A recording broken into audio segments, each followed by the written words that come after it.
self-publish, you are your own PR marketing agent. And before Child BC, I was able to travel widely and fly and do things and go wherever I needed to go on the fly, to events, to conferences, to book signings, etc., everywhere.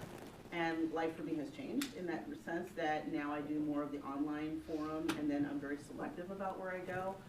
When you're at the bequest of someone else, you have to go where they tell you. And so I've had friends who are in the traditional route who are on the go all the time, because they're like, hey, you need to be in this event, you need to be here, you need to be there. Showcase, dog and pony show, you're often put together with a number of group authors in one genre. And you just wear that umbrella and smile. And so to me, I said, you know what, I just wanted to break free of that before I decided to say, hey, how do I do this? Getting what I want to get out.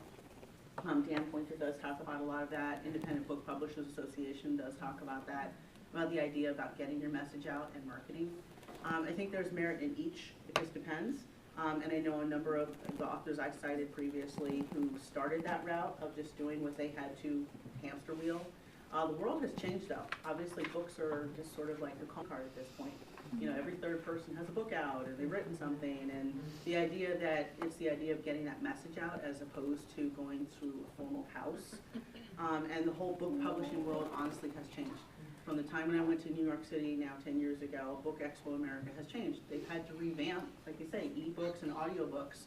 And the whole idea of e-learning has completely turned everybody on their head, the book publishing world. So I encourage you to look at what will work for you as a person.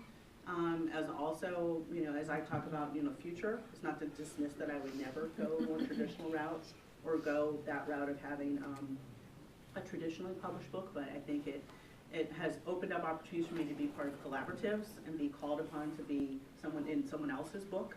So whereas